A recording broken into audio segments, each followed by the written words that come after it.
Hey everyone, and welcome to the Unmodern Podcast, the podcast where we have unscripted, unapologetic, and uncomfortable conversations that affects everyday people. If you've ever had an outlook, thought, or an opinion that modern day society told you to be silent on, that you would get in trouble for, or if you've ever heard the words, probably shouldn't say that, then this is the podcast for you. My name is Alfred, a husband, father, and an adventure-seeking kind of guy who over the years has learned to have a positive outlook on life, regardless of what society throws at me. So if you're ready to listen, let's go.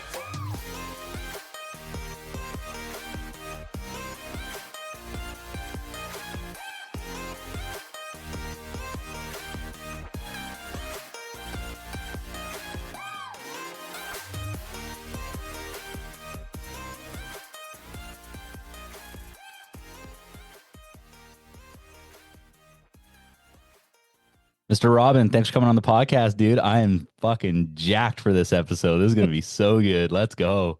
I'm glad to be here, man. Glad to be here. It's been a while. Yeah. Well, thanks for coming on, Robin, a longtime coworker of mine. We have fun little chats.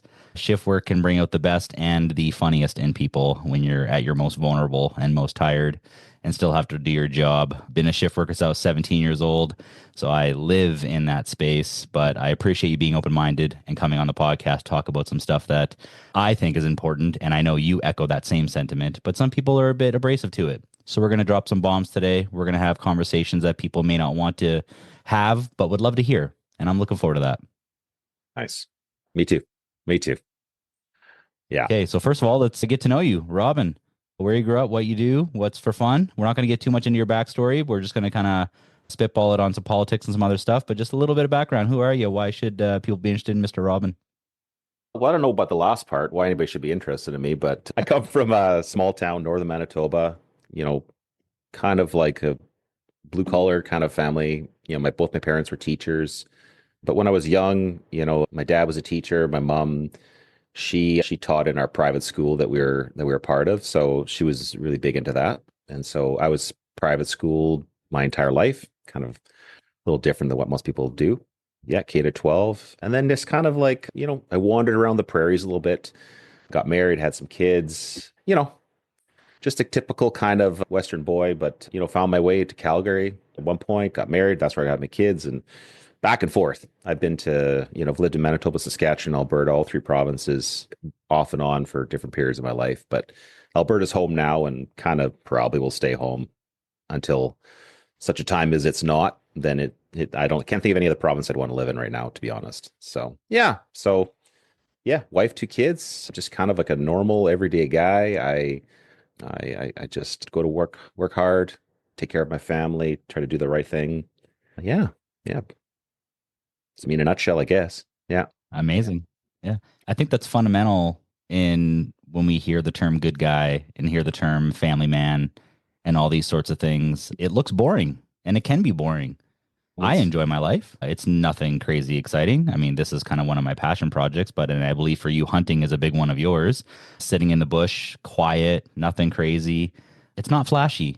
And Nope. yeah, I think that's kind of the doom and gloom of why people live up to be this social media expectation or Right. this excitement expectation.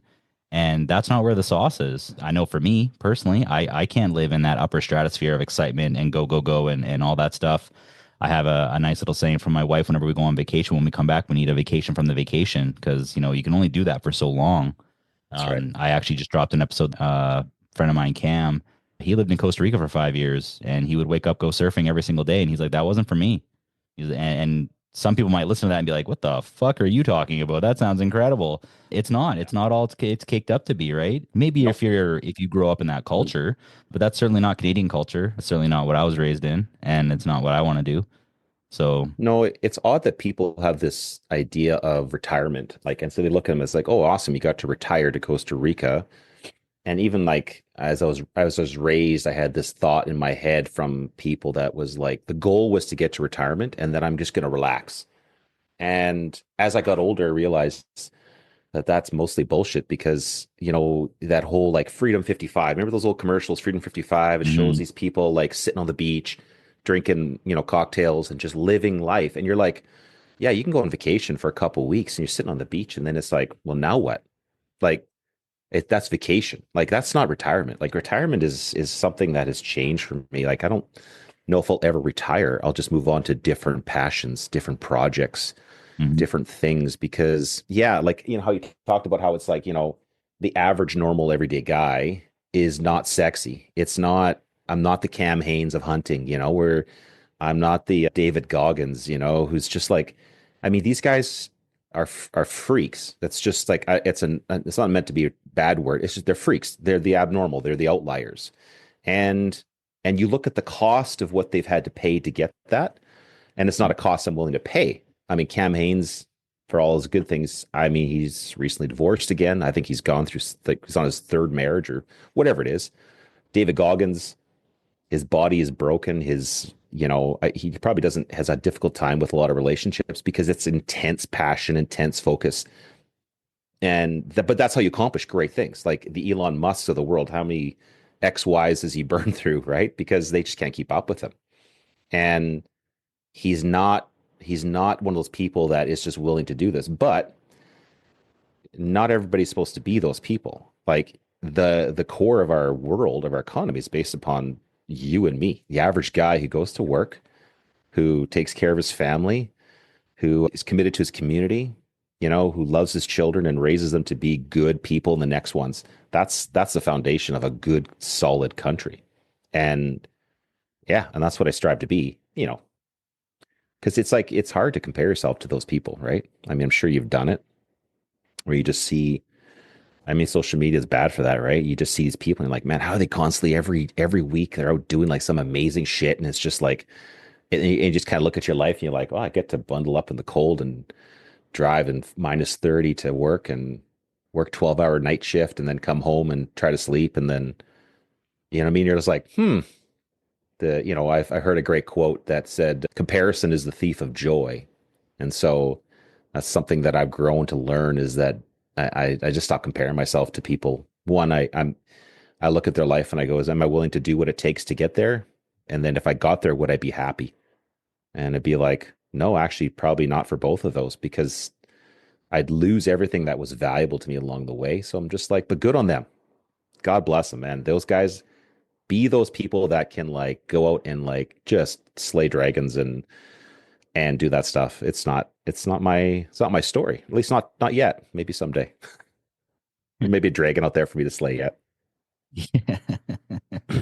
I love it. Yeah. Yeah, to address the retirement thing, I think the picture, like you worded it very well. I'm going to spin it a little different. The idea of retirement, I think, is attainable, but you have to achieve something. You have to have completed a goal and built something that carries on past a career, Mhm. or you have to have a business that maybe you become a consultant, or maybe you become that subject matter expert in that area where maybe you can just talk for a living and that's it.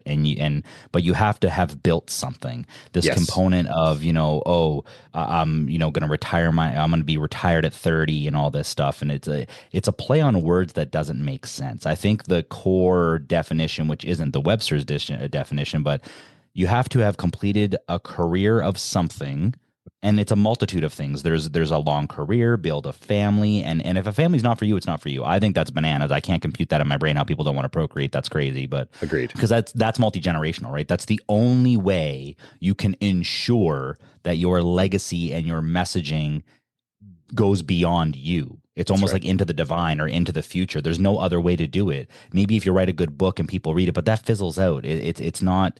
It's materialistic. It's not something of substance or as significant of substance, in my opinion.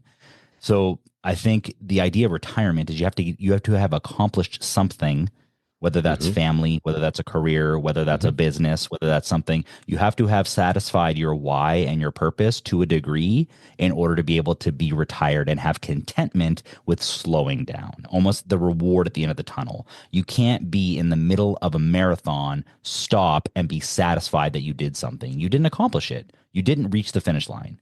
You That's right. can't. There's no moral fiber that I know in any man that I'm aware of that would be okay with that. Right. And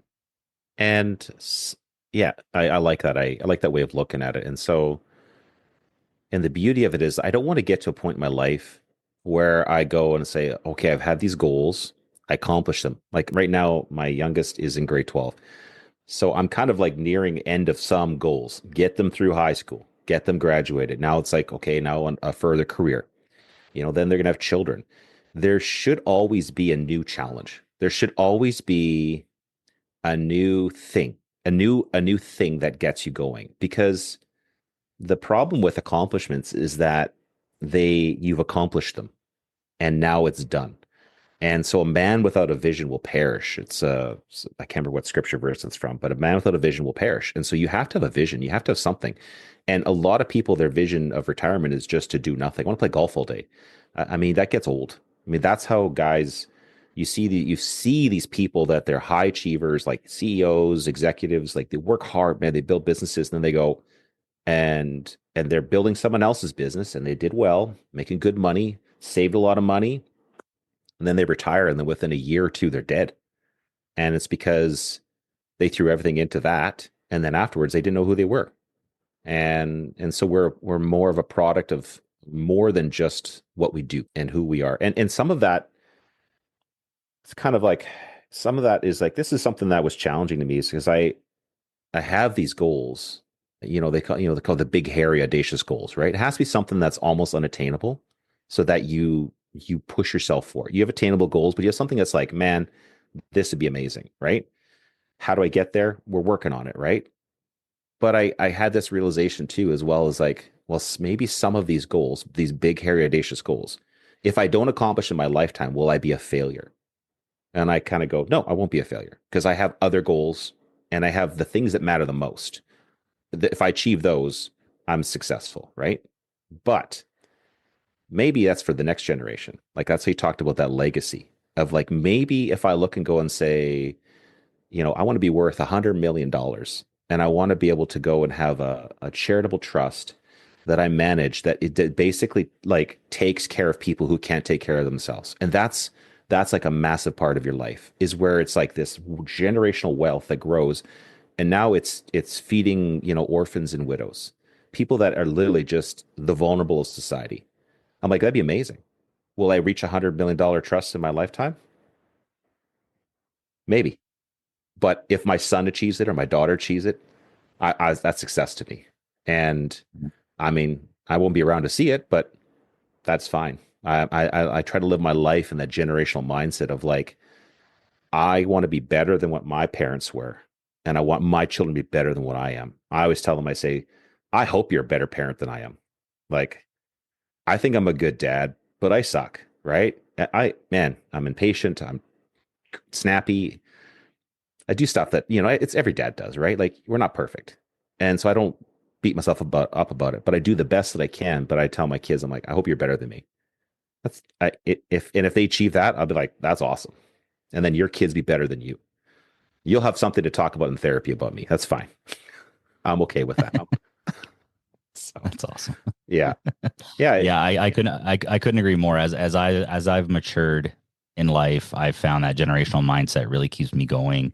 It becomes your purpose, right? Your children. And I know that's cliche, but I think somebody who's ambitious and strives to continually be better, even if you meet a lot of the metrics, external or internal, of accomplishment, of good father, of good provider, of good, partner, all that stuff. I think when you're driven, you're critical of yourself and you're always looking to do better, but there's a Yeah. finite amount of time that we're here. So where you hang your hat on a victory is when your children pick up where you left off. You start them off in a better place that you are. There is a caveat, and I'm a firm believer of this. And there's a lot of personalities online. Alex Ramosi has a really good one where he says, if you had to make someone resilient, would you give them an easy life? No. If No. you had to make somebody mentally tough, would you give them everything they ask for? It's so there's a price to be paid for these attributes that not only do we want, but we want to pass on to our children. We want to be the sin eaters. I want to eat the shitty aspects of life so my daughter can have an easier life. The problem with that is by doing that, she's being set up for failure.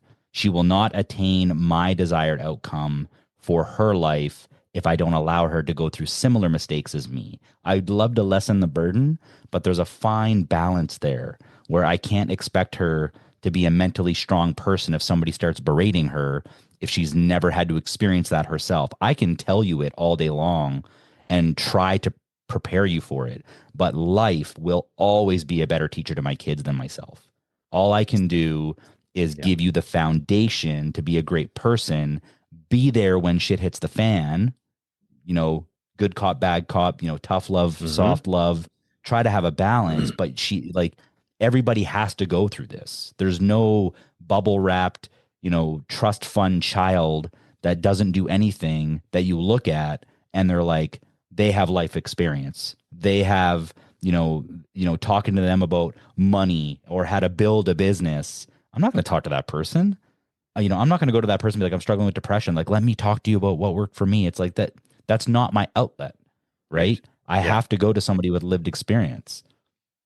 So So that's the issue that we're having nowadays is people are so hung up on your credentials. They're so yeah, hung up on what makes you quote unquote qualified. It's like me fucking doing it. That's what makes me qualified, success right? is the ultimate qualification. But only like So life you, by going experience, and right? doing it, like a success. I survived. Like I Mhm. went, I suffered, I endured.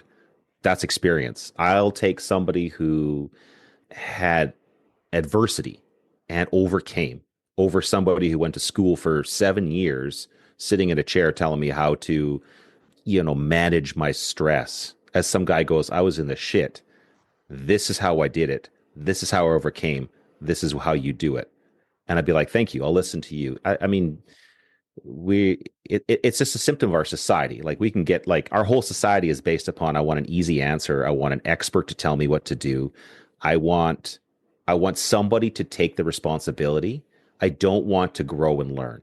So you came from, like not dirt poor, but you didn't have a lot. My family, we did not have a lot. I remember taking one big vacation as a family. That was a big deal. And but we always had food, but I remember it was tight. It was a lot of tight. But that adversity made me want to go out and find it for myself in the world, find my own success. So the challenge now as a parent, as a culture as well, is that we have so much. And so we feel that we're supposed to give it all to the next generation or to the kids or to whoever asks for it because you shouldn't suffer. Suffering is bad, people say. Like actually, suffering builds perseverance. So I'm not talking about, because I mean, one of the fruits of the spirit in the Bible is long suffering. So if that's something to be valued, perhaps we shouldn't avoid it.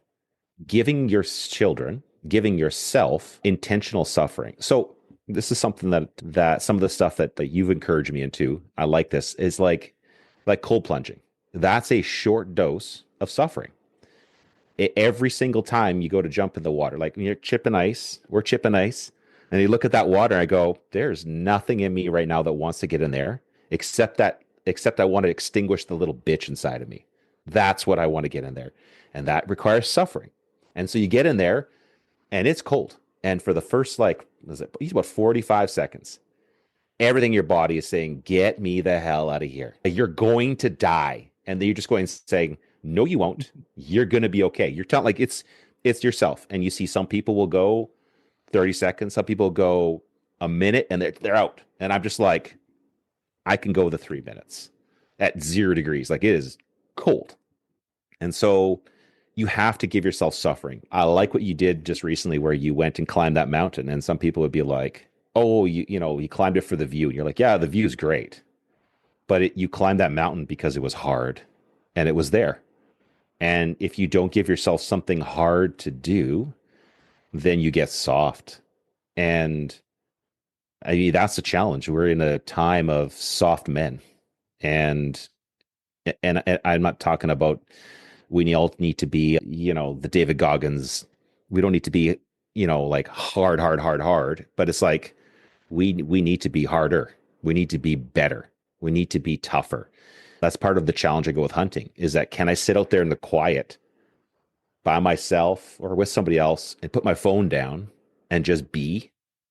That's hard to just be still, not to like what's on Instagram or, you know, and then to like take care of an animal like this fall we got a moose and we had to drag it out piece by piece from the bush and it just what killed me. Like I was like, but the when we get back to the truck, grins to ear, man, because I was like, Ellie, that was awesome. We just about died. That was great. Like I needed that. I needed that. Like you said something the other day that was it was great that you said look for something every year that's going to feed your soul or something for the well, I don't know exactly how you said it, but feed your soul for the next season.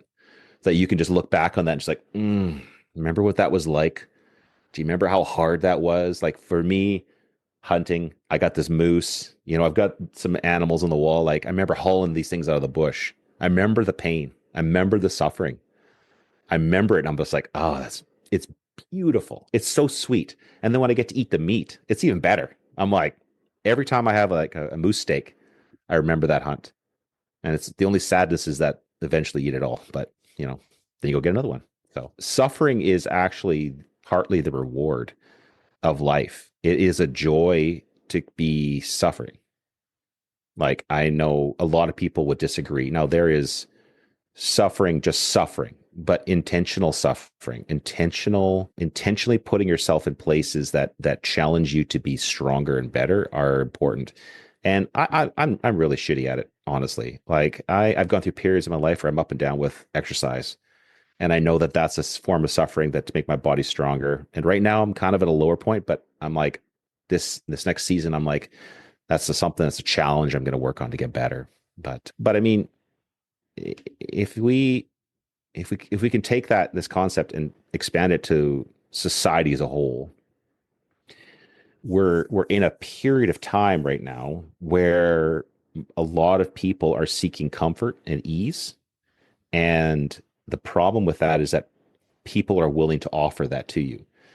It's not real. It doesn't exist. So you look at like our current government, this is Canada, Liberal government, they have spent more money in the last 9 years than all the governments of Canada before them. So one Liberal term of it's 9 years. So it's like multiple elections. In 9 years, they have spent more money than all the previous prime ministers and cabinets combined because they refuse to allow pain. And so they're going to give you things. They hand out money. They're just giving money to anybody that wants it. They let 1 million refugees in. And because, that's the nice thing to do. And you're just like, and I'm not heartless, but it's not reality. Someone has to pay for it at some point. And the inability to accept the fact that there's a bill, that the reality of life is you can't just do whatever you want. If I go and just rack up all my credit cards and borrow as much money as I want and be like, I'm not going to pay it, there's consequences for that. I'm going to have to face those consequences, right?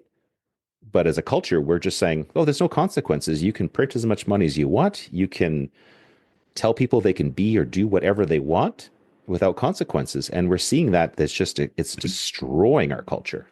I'm sure you have seen what I'm seeing. I think everybody has seen that, truthfully. I want to address the hard thing to give people a background.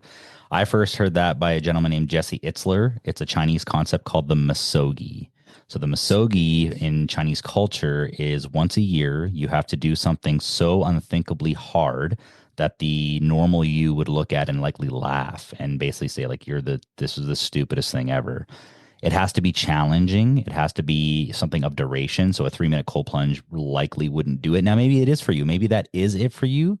Maybe you're the type of person that has never even come close to thinking about doing that. That could be it. It's just, for me, the mountain was it. That hike was it for me. It was physically and mentally the hardest thing I've ever done. It was ruthlessly physical, just uphill, treacherous terrain. Every step was on an potentially ankle breaking rock. We had to do a scramble. So in hiking terms, you're basically, 3 points of contact at all times. You're very exposed. You're not tied off. One slip and you could go. You got to be very intentional. You got to pre-think your route. And it was to this cabin that had no business being on the top of this fucking mountain. It was just shy of 7,000 feet of elevation, and it was crazy. And I will also say with a Masogi, and I want to expand on this a little bit because everything we're talking about, I think, is going to come full circle. I Hmm. had the privilege of doing it with my two older brothers and a cousin of mine who flew in from Toronto. Without them there, it would not have been as victorious. Right. This is something that I'm making a change in my life. I've identified shortcomings in my life. I've made mistakes with friendships and brotherhoods and allowed soft feminine society to influence me. And I can announce it right here. That will never happen again.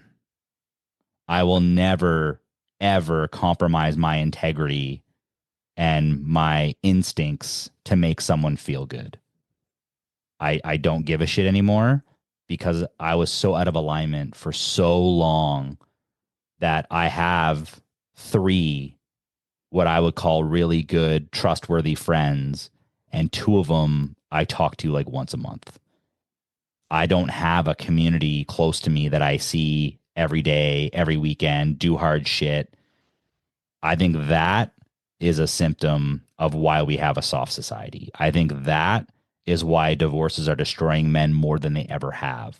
Now they're more common than they ever were, but I am a firm believer that as a man, your friendships with other men are just as important as your marriage and your relationship with your kids. It's 1A, 1B, 1C.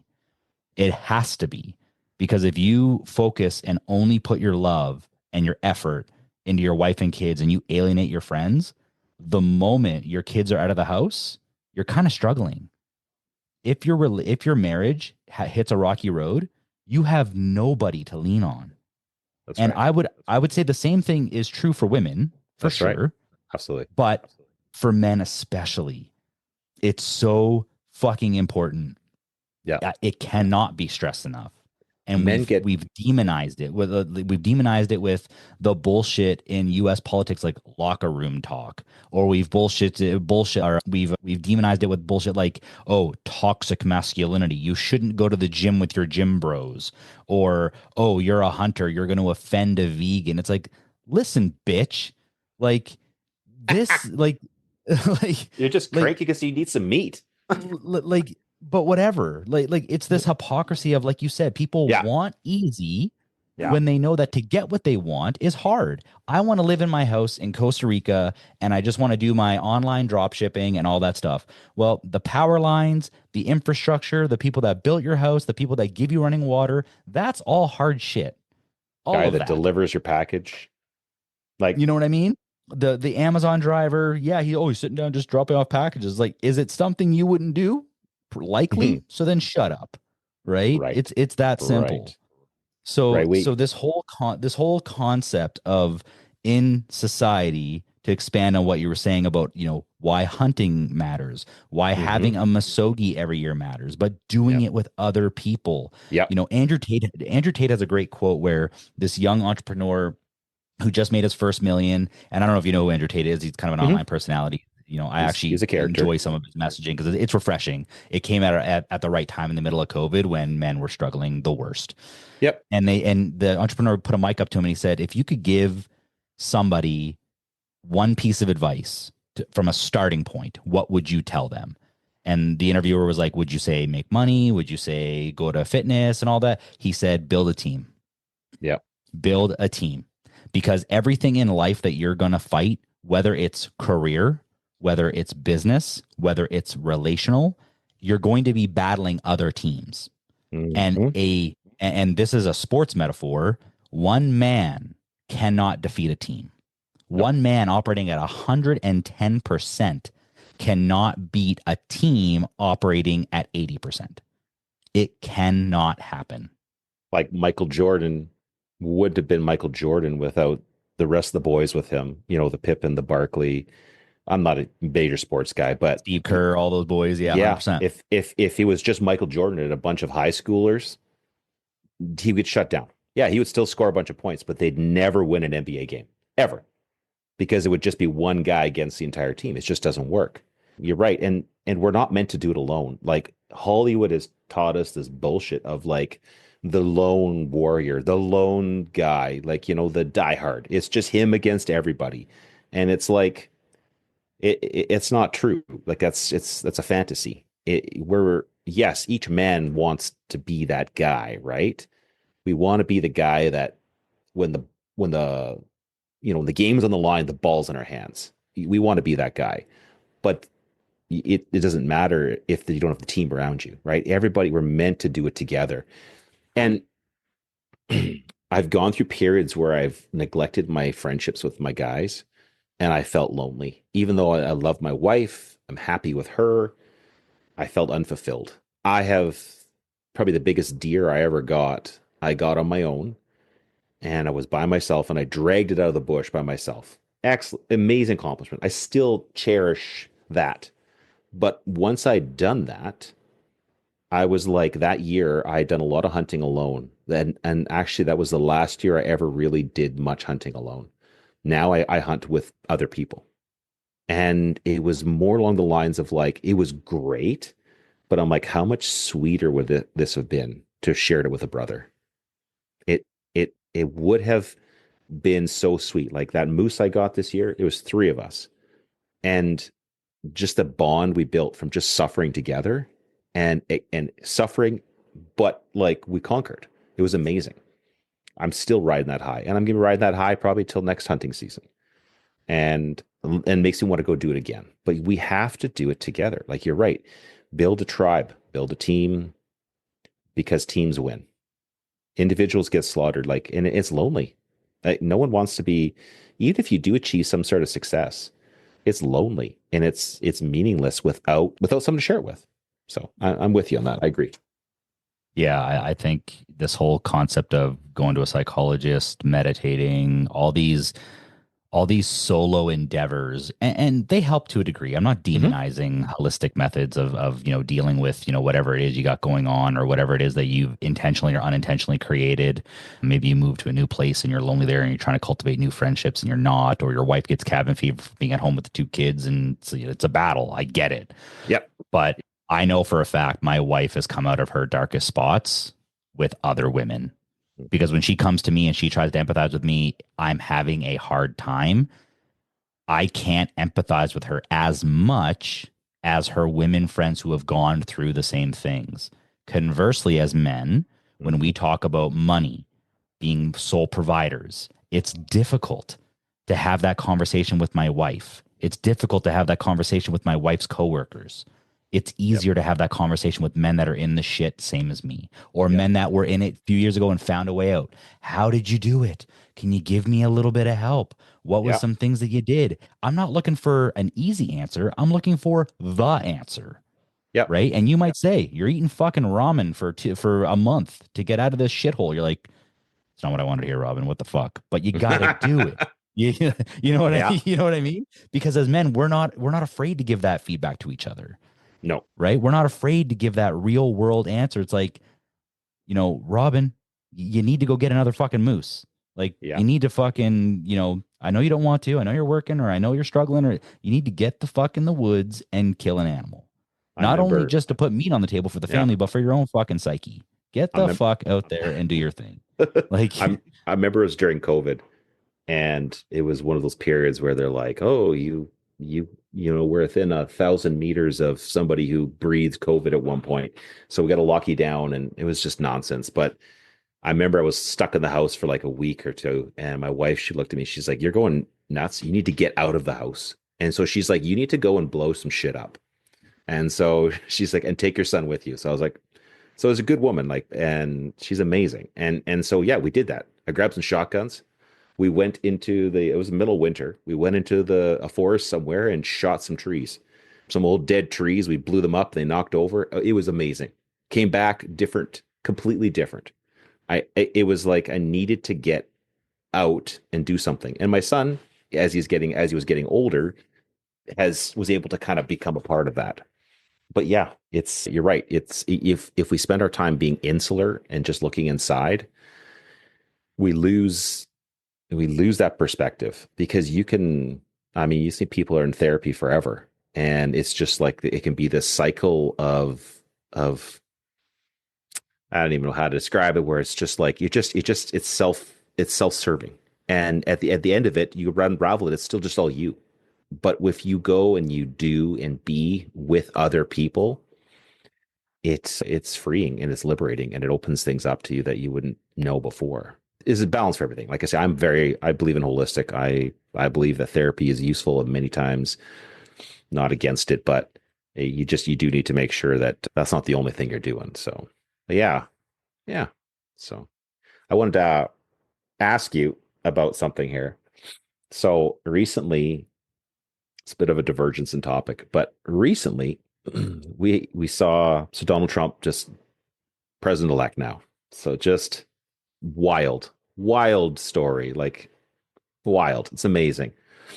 And we're seeing that happen. And so then so our prime minister goes to, for lack of a better term, kiss the ring, right? They're our largest trading partner, 300 some million people. We're 40 million people or something, whatever. So we're definitely the lesser partner. But he had to go and kiss the ring. And apparently it didn't go well, from what I'm hearing, is that basically he said that maybe Canada should be the 51st state and Trudeau could be the governor, which is just wild for a president elect to say to any country. Wild. Oh my God. And then go. and then the next day Donald Trump posts a picture of himself that's with the Canadian flag in the background, says, "Oh, Canada." And I'm like, what is happening here? Like what is your take on that? Like, it's as someone who's born and raised in Canada, like what's your take on that? Yeah, this is a great segue. Can you hear that noise in the background? No. You can't? Perfect. No. Fantastic. Good. Yeah, they're just going nuts downstairs. Sorry. My opinion of that is exactly what we discussed.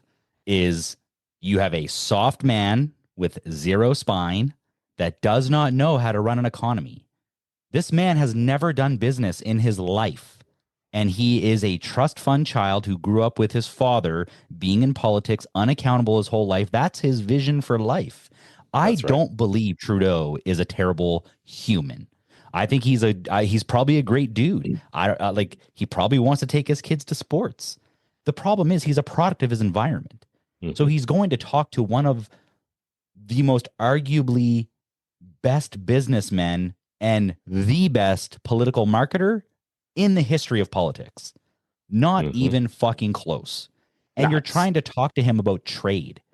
That would be like Elon Musk talking to my kindergarten teacher about SpaceX. Yeah. Like, it's not even in the same stratosphere of a comparison. But he's going there with the title prime minister, and Trump doesn't give a fuck about your title.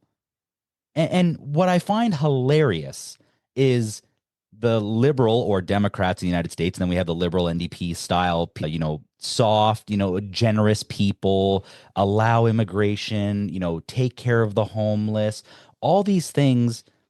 Is it somewhat needed? Sure.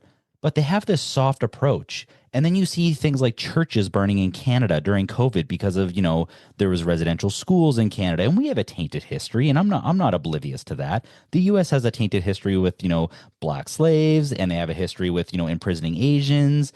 And then, because I think that was the Pacific Rail. I can't remember. I'm not a history buff. I'm not the Charlie Kirks of the world. Incredible. World War II, they imprisoned the Japanese people just because they're Japanese. Canada did too. Like, you know what I mean? And so these countries have a history. But what I'm finding hilarious is it wasn't okay. And sorry, I shouldn't say hilarious. What I find is a serious discussion is it wasn't okay during COVID for me to be patriotic. It wasn't okay for me to say, if you tear down that Sir John A. Macdonald statue, you're a piece of shit. I wasn't allowed to say that.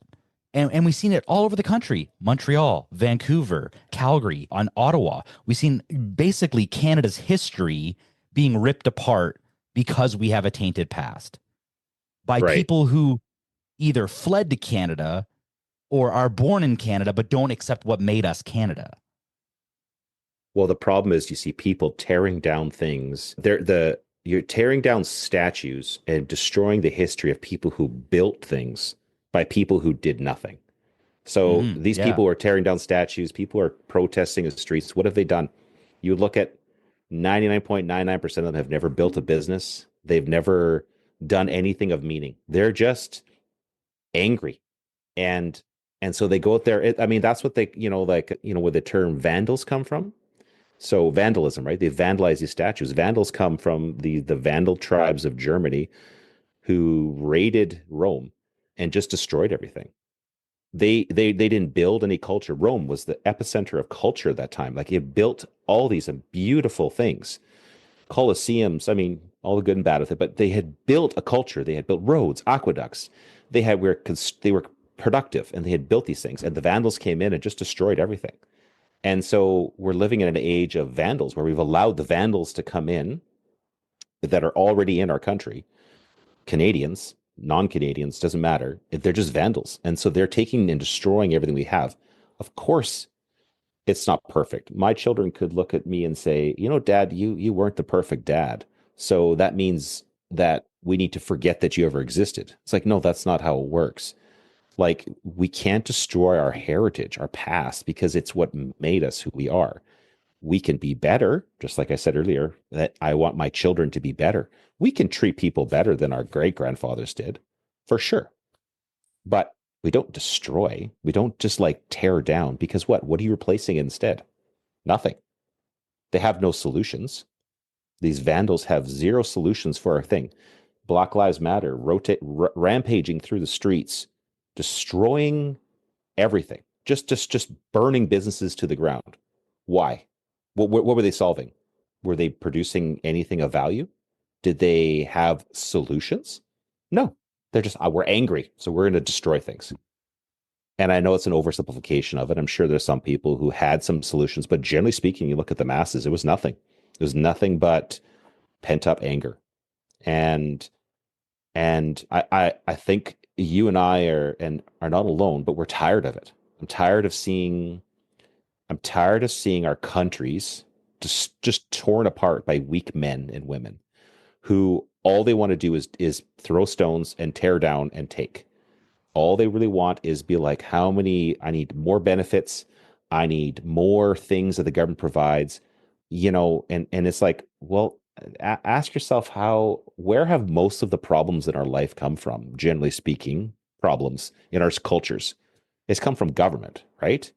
Government overreach, residential schools instituted by the government, So let's have more government to solve that problem. It's insane. Like, I was actually just starting to listen to that show you just uploaded this morning, that it says you can't solve a problem with the same mind that created it. So you can't solve a problem the government created by adding more government. It's 100%. insane. It's insane. You're just like, but people go and say, oh man, this is a problem. The government needs to get involved. I love Ronald Reagan when he said the most terrifying words in the English language are, I'm from the government and I'm here to help. And it's just like, it's so true. I remember a politician knocked on my door once, and they just said, what can we do for you? What do you want? I said, I want you to do as little for me as possible. What I want from you is to be small and not bother me. And they just kind of looked at me like, well, what kind of policies are important? I'm like, less of you. We need government. I'm not an anarchist, but I'd be like, I want you to have very little impact upon my life, which means you can't ruin my life. You can't just arbitrarily decide to just destroy Robin.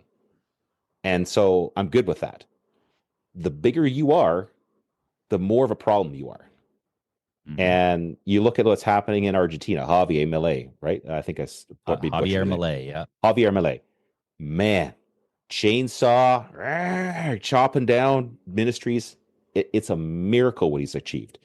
Argentina defaulting on their debts. So many times they were a 1,500% inflation rate in 11 months. He brought the inflation rate down to like something like 5-7%, or under. It was under 10, and had a $300 million surplus projected. It's insane. Like, it's crazy. And Argentina was as bad as it gets for a runaway economy, pretty much. I just want some of that. Like, Like, do you know what I mean? Like, if someone came in here and says, "Listen, guys, we're going to cut about 3/4 of the government programs," I'd be like, "Oh, sign me up. How do I get involved?" That's what I want to hear. I don't want the government to come and tell me what they're going to do for me. What you can do for me is get out of my life.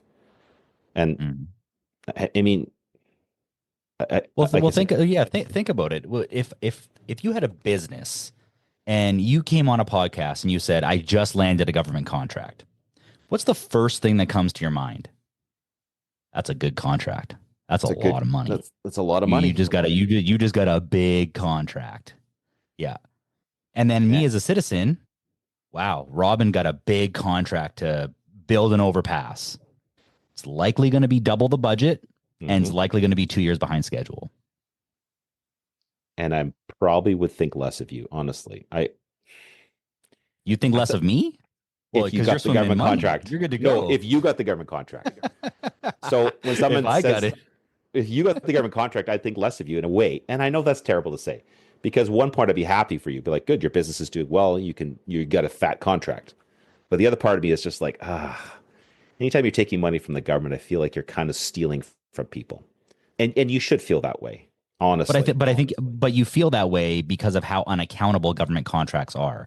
I think if Yes. you had an Elon Musk running the infrastructure department of Canada Yep. and he hired, your company or my company and we were successful and we came to him midway through the contract, we're like, yeah, we're way behind schedule. Elon would be like, you have till this to get it done.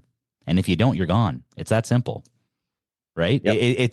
That's how it works. This whole Running like a concept of business. how people delineate between government and business. Government can't be run as a business. It's like it's a fucking business. It is. It's It's a a corporation. fucking business. Canada It is a has is a committees. corporation. Do you know what the difference between a committee and a board of director is? Nothing. Not a fucking thing. You have people at a table talking about dumb shit, drinking expensive coffee, wearing expensive suits and dresses, talking about how to make money. Mm-hmm. That's like there's no difference. That's Every right. municipal government is required to have a reserve fund. You know what that's called? That's called a savings account. And it collects interest. Yep. And do you know what it's there for? In case something happens. That's right. Businesses have that too. Do you know what my business has? It's called a line of credit. Yeah. If something happens, I dip into it. I hope I don't have to, but I dip into it. That's right. Government is a business. They employ people, they pay remittances, they have pensions, they have benefit plans, they do Yep. all this shit. You have what's called cash flow. Money in, money out, money in, money out, money in, money out. And you have elected people that decide how to spend that money. The problem is there's no accountability. Right. There's no free market that competes with them, that holds their feet to the fire. I'll use a great example. Right now in the United States, and I want to focus on Canadian politics as much as I can, but right now in the United States, you have an outgoing president that is, I don't want to say admittedly, but pretty obviously compromised. This guy is not in the right state of mind. No. Has said for the last 11 months he's not going to pardon his son. Has openly said it in interviews, at press conferences, all this stuff. You're not above the law. You're not above the law. There's montages going around of liberals and conservative MPs going around saying you're not above the law. You're not above the law. You're not above the law. It's like you have to allow juries and kind of blind justice. The Statue of Liberty with the blindfold on it. It's a U.S. Constitution. It's a branch of government. You have to allow it to run its course. And Hunter Biden was found guilty. He was found guilty, and he was being sentenced on December 12th. And Joe Biden pardons him. Yep. So where is the accountability of you said one thing, yep, and it involves family? So there's nepotism involved, which is against the law in any way, shape, or form. Yeah. So where's the accountability? Well, he's on his way out. Don't worry about it. Or, oh, he's had a rough life. He's had 2 sons pass away over his lifetime. Let him live his last days. Like, no. That's not okay. He's still the president. And because the problem is people are products of their environment. Yeah. And your attitude reflects leadership 100%. If you have a toxic leadership culture at a company, but they're making hand over fist money, you're not enjoying going to work. You're No, not. Your no. attitude at work reflects leadership. Your attitude in life reflects leadership. Your quality of life reflects leadership. Yep. Period. Yep. And so we're experiencing that in Canada, where we have a prime minister that creates a holiday to celebrate Aboriginals Truth and Reconciliation Day, a very important subject in this country. I'm a firm believer because I think we've treated our Aboriginal people like shit.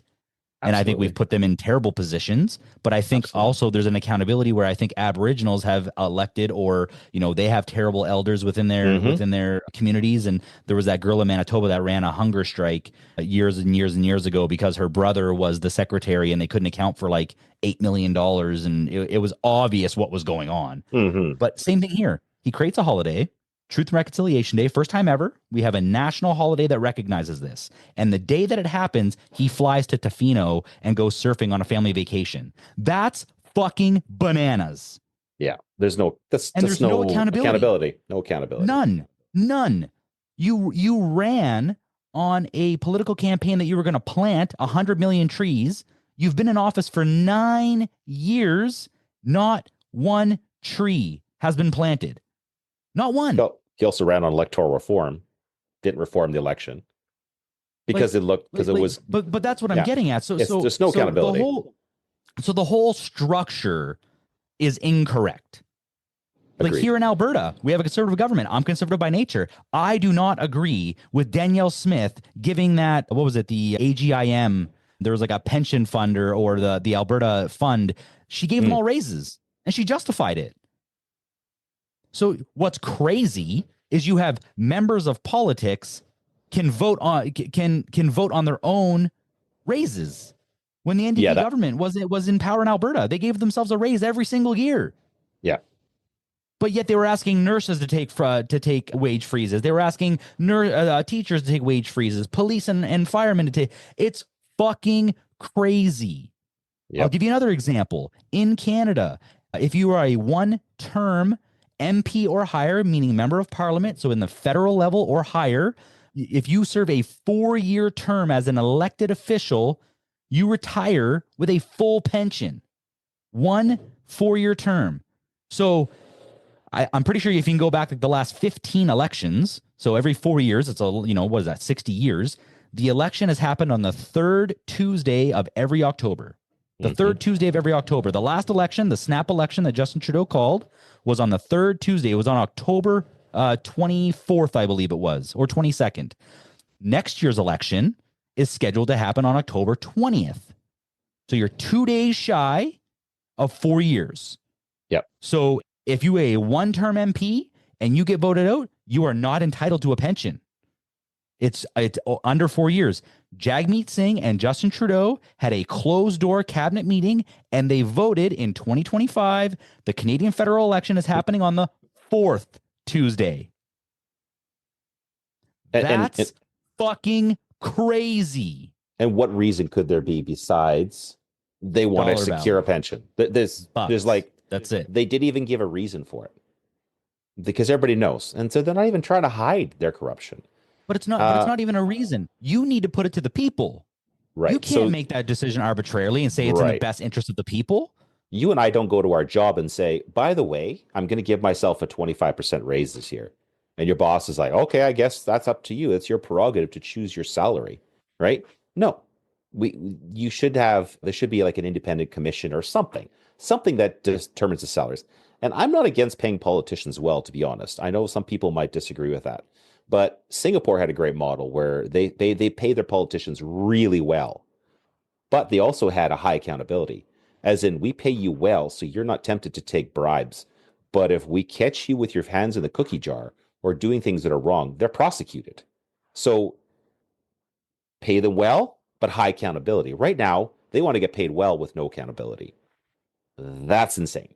And I don't know. I don't know how to fix that besides it going back to the constitutional level. And I'm not a constitutional scholar. I'm not a lawyer. I'm just an average guy, right? You and we're just blue collar dudes.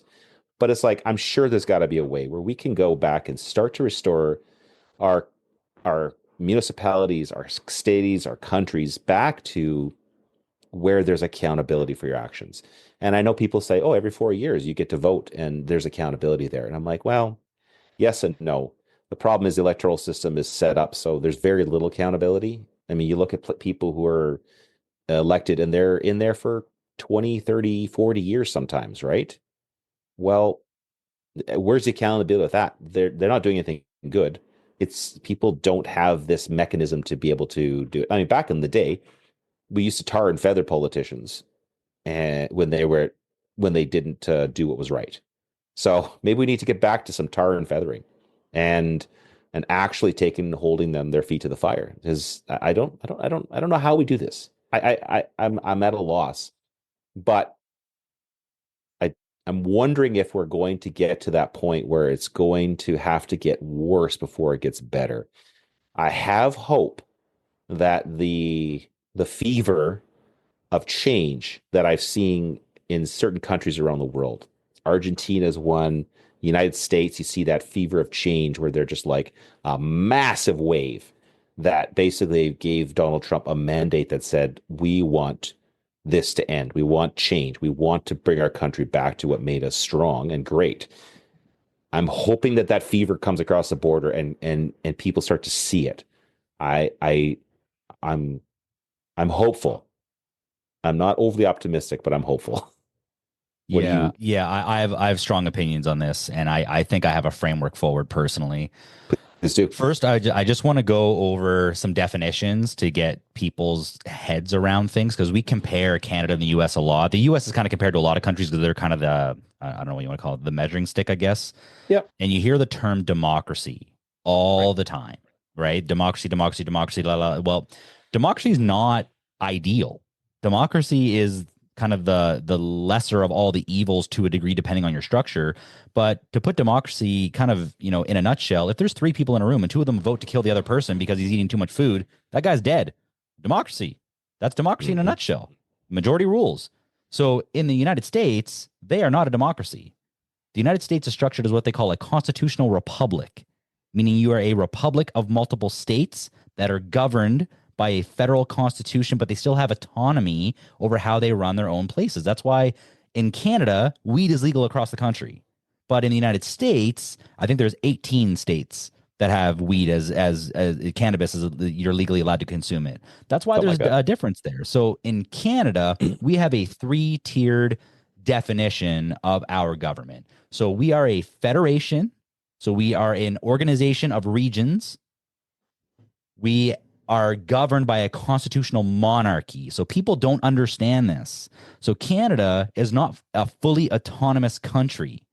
So the British monarch still controls at the very top federal level the structure of our government. That's why it's called the Court of the Queen's Bench. Mm-hmm. A lot of our laws and a lot of our governmental structure come from Great Britain, right? The Queen is still not the Queen no more, but there's still a monarch structure to our government. Yep. And then we elect based off of parliamentary democracy. So that's what we call our federal government. And then we call it provincial, municipal, and we go down. But parliamentary democracy is how we form our government. Where the constitutional monarchy comes from is the fact that when there's a federal election, I do not check a box that says Justin Trudeau, Pierre Poilievre, Jagmeet Singh. I don't check that box. Justin Trudeau is in his position not because of the choices of the citizens, because of leadership within the elected party. Yes. And that elected party does not have accountability. They can put whoever the fuck they want from that party as their leader. Right. Justin Trudeau could step down and Christian Freeland could take over. They're up to the Liberal Party to decide. Yeah. Correct. Which I do not like. I think that's a huge mistake because in my province, I vote Danielle Smith. I vote, and whoever else, right? Whatever. Yeah, whoever. Yeah, good luck to them. Yeah, I know. not going to happen. The difference, right? So we have democracy in Canada at the municipal, at the provincial, and at the federal level, but leadership is not. Yes. And sorry, I misspoke actually. In the province of Alberta, I don't check Danielle Smith unless she's in my riding. I check my MP and then they appoint Danielle Smith. So it's kind of the same as federal. That I Right. mistake that in Yeah. my head because the one year I voted for Rona Ambrose and she was the interim leadership and she's from Parkland County where I reside. Yeah. So there was the same name, so I associated. But sorry, I misspoke. I apologize. Fact check me on that. Anything we say today, fact check. Fact check. Do it all because we're just running off the cuff. We don't have notes. And so a few things. One, government needs to be reduced fucking massively. There's too many committees, too much money. There's too much unaccountable spending. And another example, I think that every private investment CFO needs to be on a quote unquote board of directors that approves any major government spending. Like personal expenses. So example, when Justin Trudeau flew on a plane to India and paid for a celebrity Indian chef to cook him Indian food at a cost of like $35,000, when that expense hits somebody's desk, denied, boom, red stamp. Who the fuck is going to try to get taxpayers to pay that? Because the thing is I'm not mad at somebody who goes to try to get a bank loan and they mistakenly get approved for more money. I'm not mad at that person. Like if you went out of your way and you got a loan that you cannot afford and somebody gave it to you, you're accountable for not making the payments, but you're certainly not accountable for getting approved for the loan. There's a degree of due diligence that has to happen. I don't know how that process works in government, but the fact that Justin Trudeau can take an $80,000 1-week vacation in Tofino, British Columbia is mind-boggling to me. Yeah. That is not a government expense. I don't give a shit if you're conservative, NDP, liberal. I don't care if you're Donald Trump. There is no department of government that looks at the slush fund that is the Federal Reserve and says, "Yup, that's a valid expense. Write a check to the Airbnb, to the expensive dinner, to the surf lesson play." That's fucking crazy, and it should not be allowed to happen. And the fact that it is allowed to happen is criminal. It's fucking criminal. I agree. So I think that's a major problem. Going back to what I think is a solution when you say we're just blue collar guys, how do we get involved? You get involved at the local level. Yeah. We need to stop punching up and we need to stop punching at our level. What do I mean by that? I mean, you need to know who your mayor is. Mm-hmm. You need to know who your councilmen or your aldermen are. You need to know what's getting approved in your backyard. We need to start having a sense of community. But the issue is Canada is so transient. I didn't grow up here. Mm-hmm. Like I've been in Alberta longer than I was in Nova Scotia, where I was born and raised as a child. And I still have this sort of soft spot in my heart for that region of the country. I have this sort of pride of ownership and pride and patriotism from that area. Yeah. So when I hear things go on in Nova Scotia, like the forest fires, or I hear flooding, or I hear snowstorms, there's a part of me that's like, man, I hope they're okay. And my brain starts producing images of where I grew up, and hopefully it's not in a tumultuous situation. I have this marriage to that, and that's ingrained in my DNA, and it'll be like that forever. Mm-hmm. I've lived in this area, the tri-municipal area, for going on 14 years now as my adult life. My daughter was born here. I was married here. I've owned my, homes here. I created my business here. And I should be more involved than I am at the local level, meaning go to council meetings, be part of the local chamber of commerce, volunteer your time at the local Rotary Club. These are things that we can do that will solve some of the problems we addressed at the beginning of this podcast, meaning meet new people of high quality, good men, good women, faith-based people with children. Like that's where you're going to meet them. And by getting involved, doing that, you become educated. You're no longer ignorant. So you remove the emotional component that we all have towards politics. Right. Yeah. So when you see a news headline, I was there when that got approved, and they explain the rationale. I may not agree with it, but now I know. Or they were there and they didn't approve this. This fucking needs to get done. And eventually you're going to find so many decisions that you disagree with that eventually you're going to get to a point where you'll be like, I can do something about this. I can get involved. I can challenge these people. And how do you challenge these people? Well, maybe you go and you run for your school board. And maybe you want to get involved in your school and you're sick and tired of teachers being underpaid or EAs being underpaid or schools being understaffed. Have you ever gone to your city hall and you walk in where the meetings are happening or the council Hmm. meetings are happening? It's fucking clean. They're in nice leather chairs. The building is pristine. There's nice fresh plants. It's nicely decorated for Christmas. And then Yep. you go into a hospital. Like let's use the Misericordia as an example.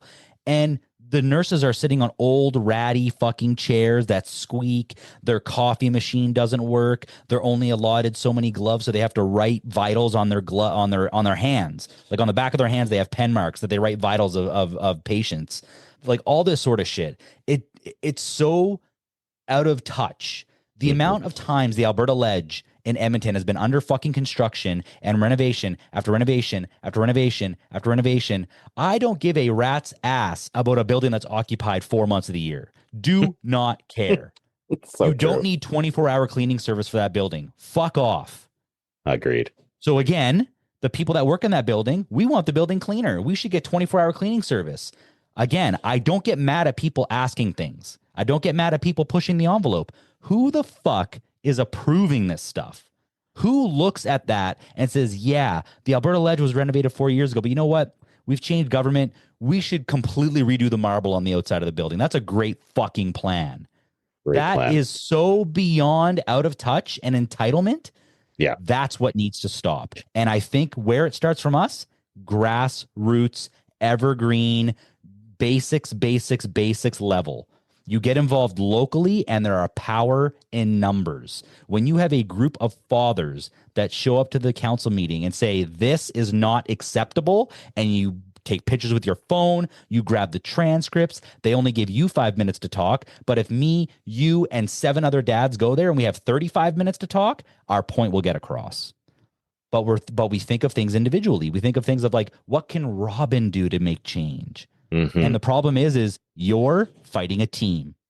You have a team of council Hmm. people. You have a team of federal government or provincial government or municipal government. You have an entire department. That is a losing battle from the get, no matter how well-intentioned, prepared you are. You're not going to win that battle. It's not going to happen. You have to get Yeah. involved, and there's powers in numbers. And it's daunting. It's like anything. It We is discussed daunting. this. It's hard. It's It is hard. scary. It's like, well, what if I fail? What if I go in there and nothing changes?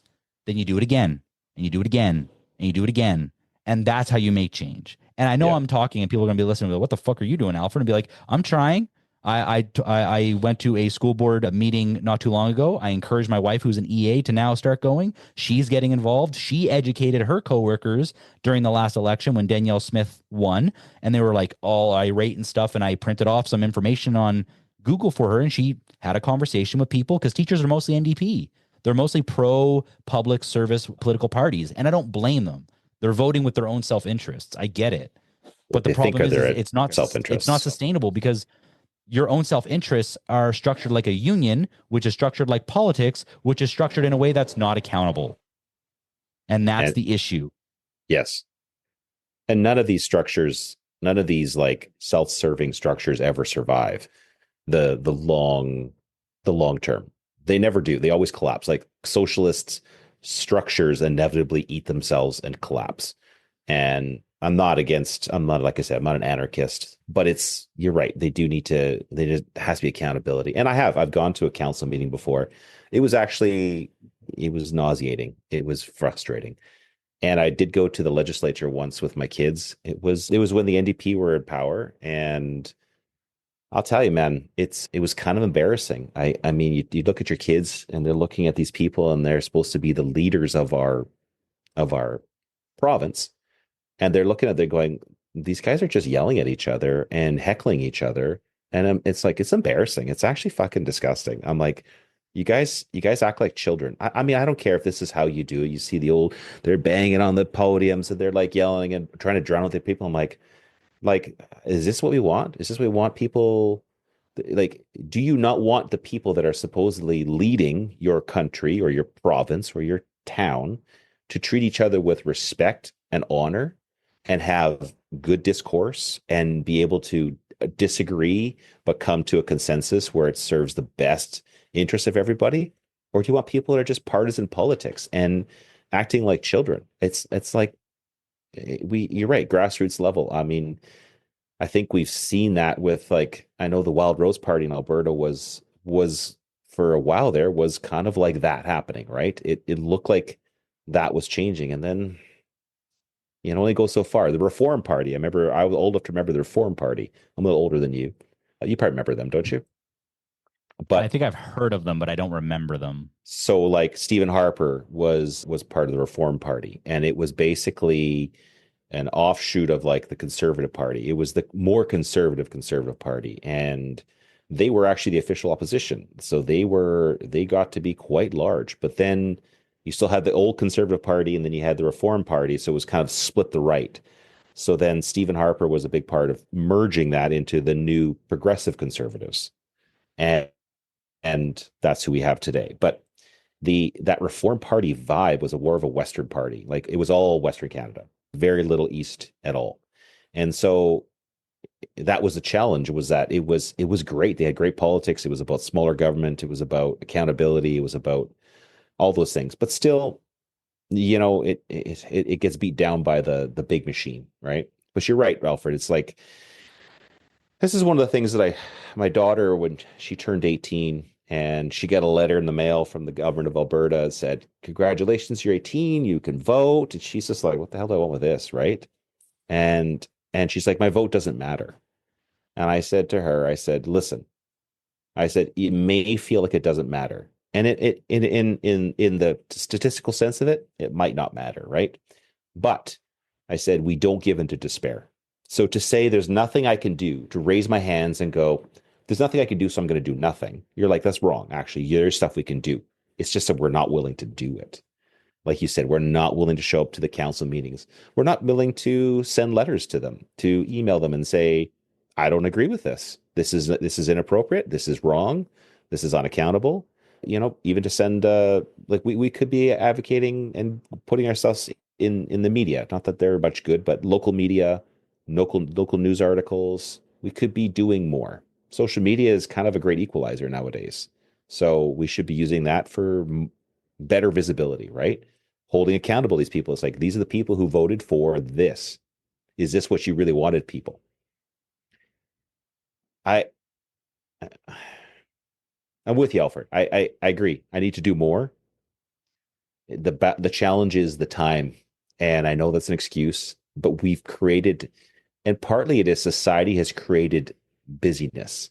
You need two incomes to survive, kind of nowadays. You need your kids to be in school, and then they need to be in activities. And so you get to the end of the day where you're like, I've worked my shifts, my wife has worked, my kids are in these activities. I have a little bit of time to spend with my friends.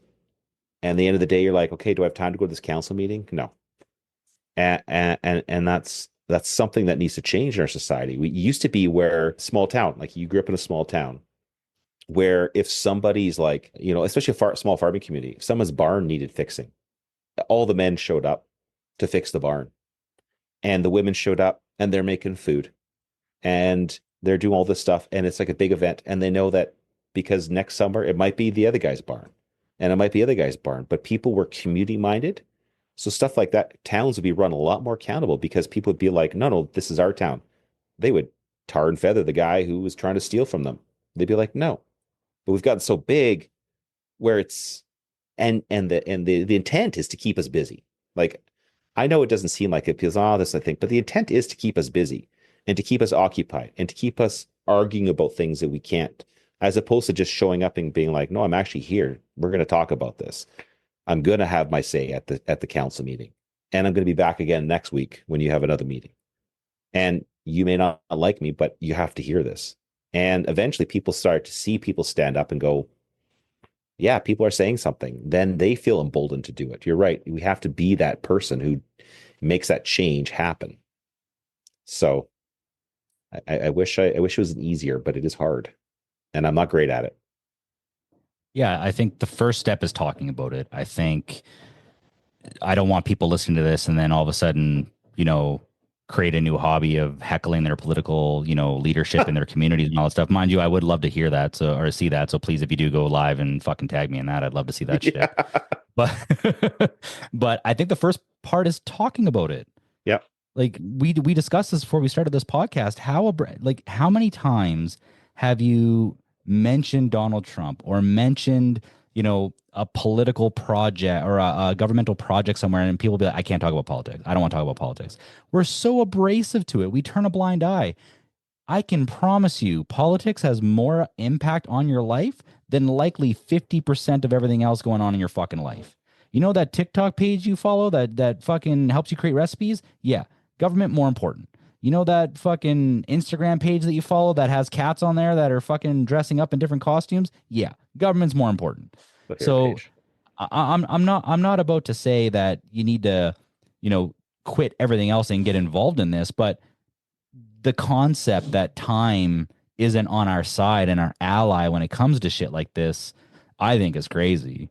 And that's for all components of your life. I think that's if you don't work out and you're like, I don't have time. And it's like, man, list me a thing list me the things you do on a daily, and I'm sure your health and wellness is up there, well below things that you put a significant amount of time in, right? That X-Files show that you really like and keep rewatching, or that Friends show, or that what is it, Lion King? Yeah, or not Lion King. Who's that fucking guy down south? I don't even know what it was called. Whatever, but you know Oh, what I mean? Tiger King. Tiger King. Tiger King. There it is. Never Yeah, that never fucking watched Tiger it. King. Yeah, exactly. Oh, Yeah. people Trust love me. that. Yeah, trust me. This is more important.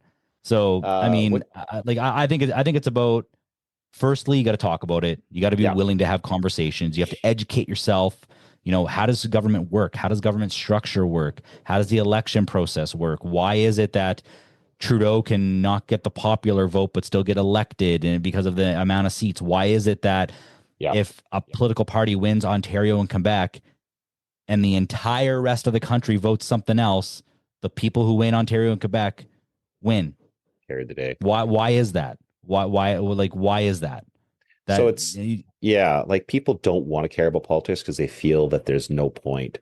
But we have our current political system and our current political climate because people didn't care, because people feel like 100%. they don't. So, a great quote was, what you focus on or what you feed will flourish, and what you neglect will die.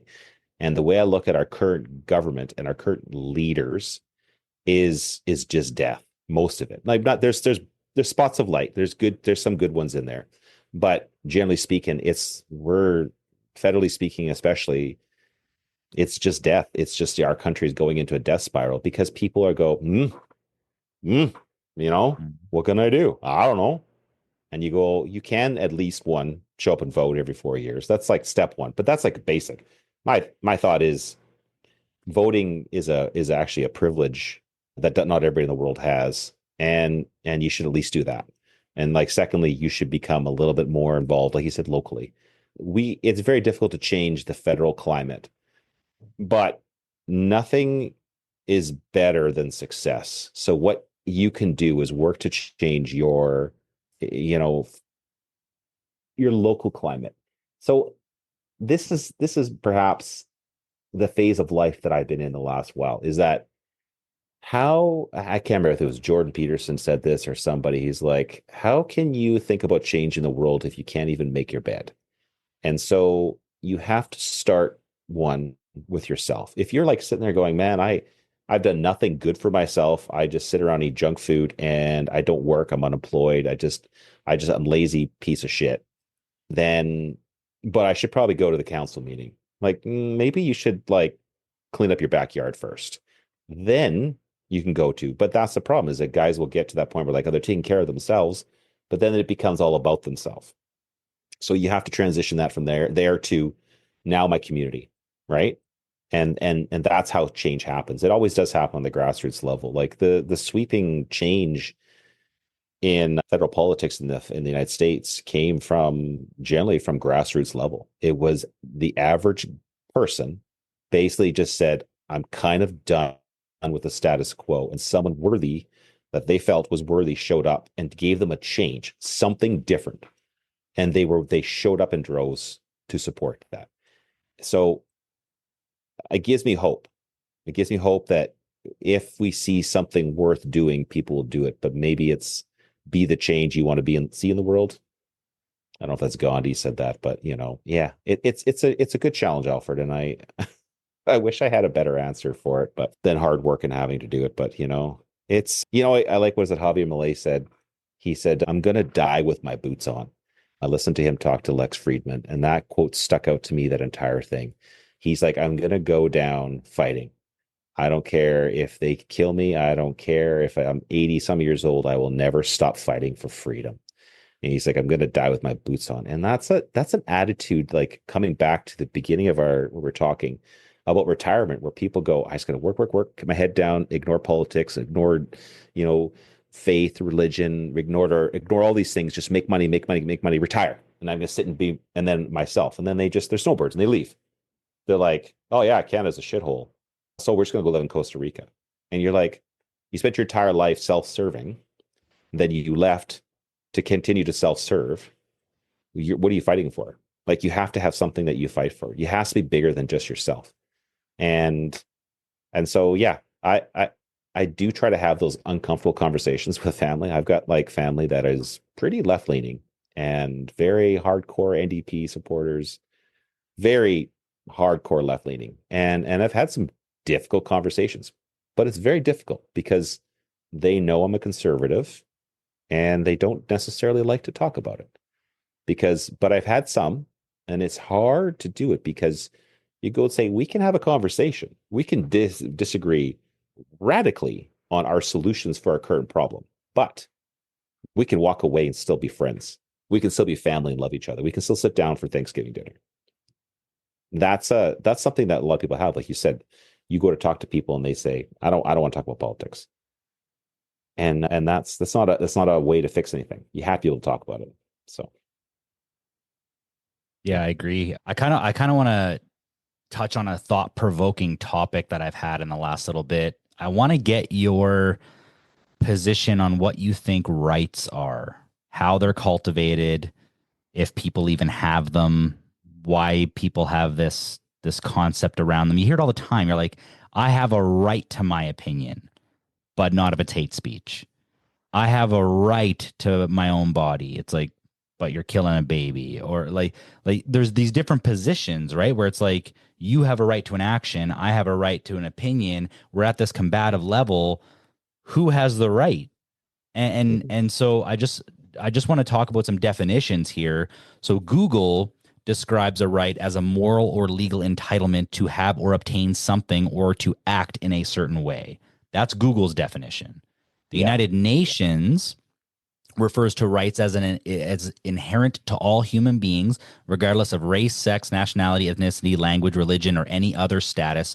Human rights include the right to life and liberty, freedom from slavery or torture, freedom of opinion and expression, the right to work and education, and many, many more. That's the United Nations definition of a right. And then I'm going to let you spin on that for a little bit, and then we're going to talk about the Canadian Charter of Rights and Freedoms. But in your opinion, when you hear of a right, what is your definition of a right? And then what is your perception of how rights influence you and what your individual rights are? So so the definition of rights and privileges, rights and freedoms, there are, I believe, certain rights that are, let's call it what the common term is, God-given rights. And so what that means is every living person is born with God-given rights, as in that should be. So is what his website I found describes it. It says, when we say a right is God-given, we're saying that despite the affairs of mankind, despite human history, despite what you may want or I may want, despite the realities for society, certain qualities of life and living are the birthright of every living soul.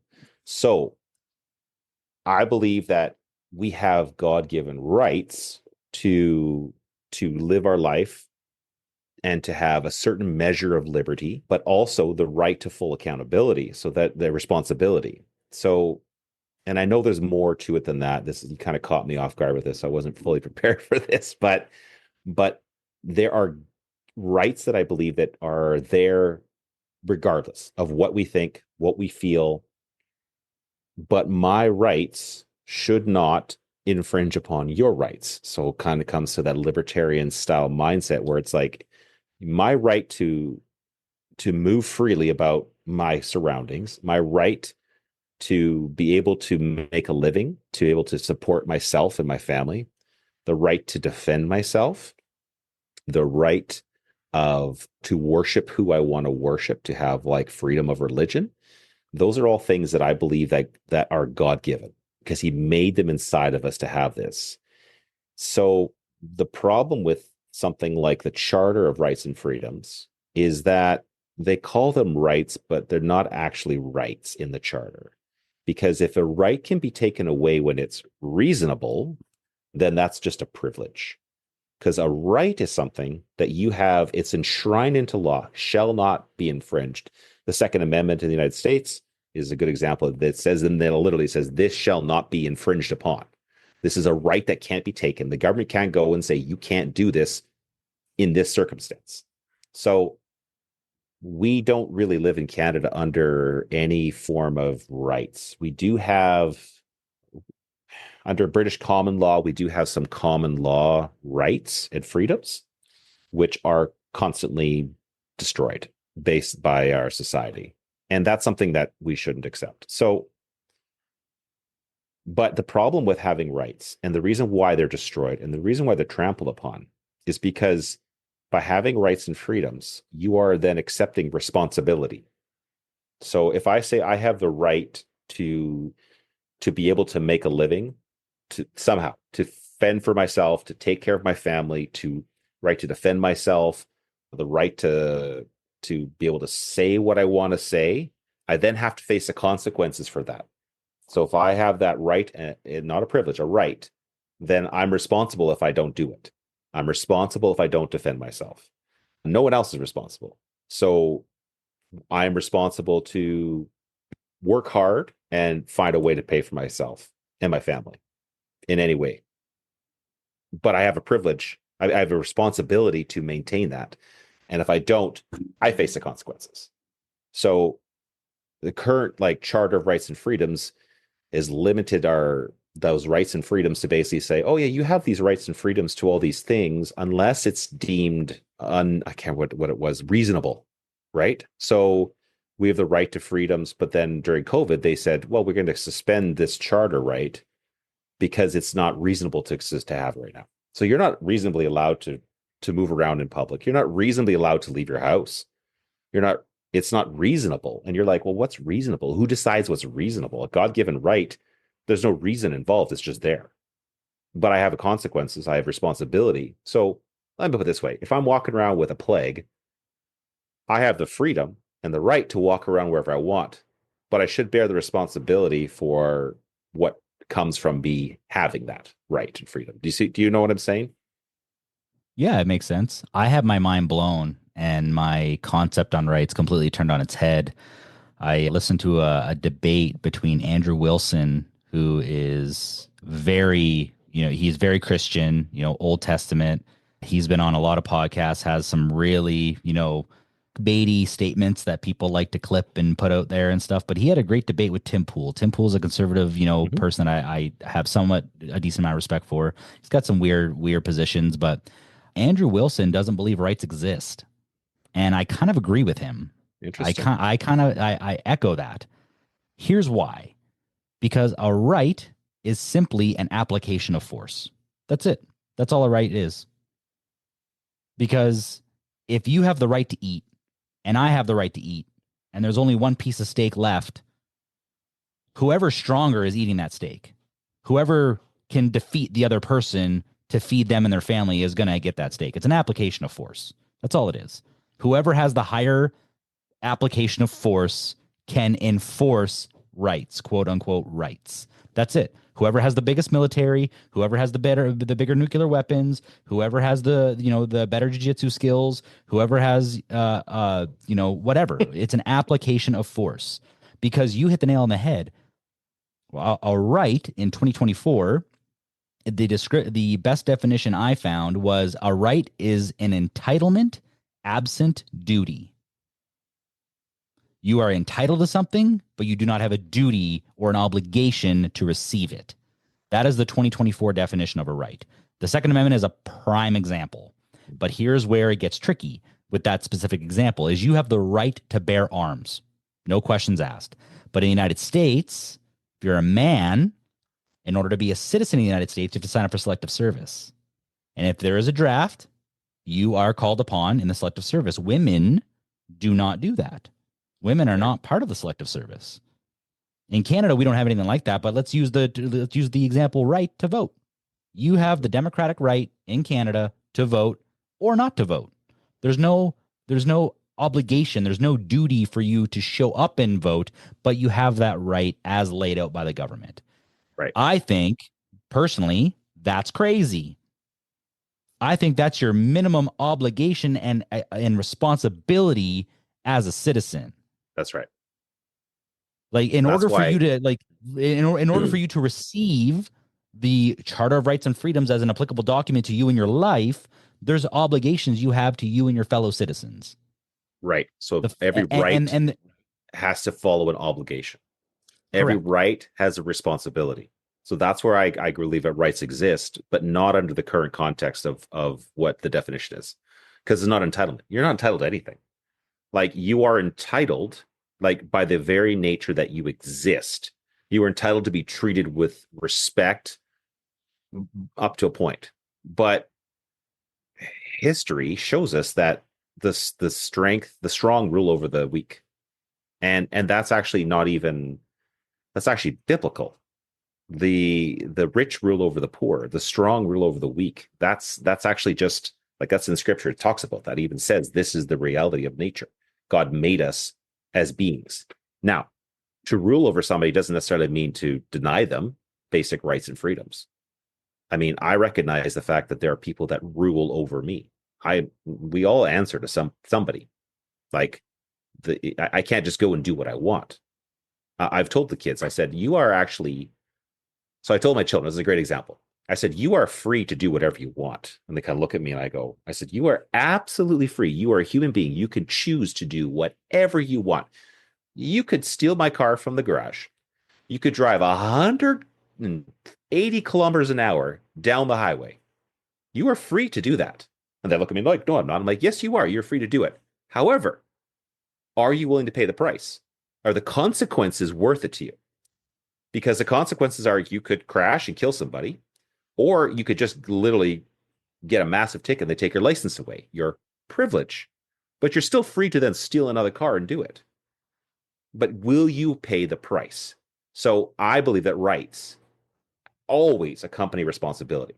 So the problem with like the Second Amendment that people interpret it now is that what does that say? It says they forget the first part of that Second Amendment, which it says, knowing that a well-regulated militia is essential for the safety and security of the United States, or something, I'm butchering it, but knowing that a well-regulated militia is essential for the safety and security of the United States, every man has a right to bear arms, and this shall not be infringed upon. So it's actually started off with saying a militia. What's a militia? It's not a bunch of bandits going around doing what they want. It's like to defend your community.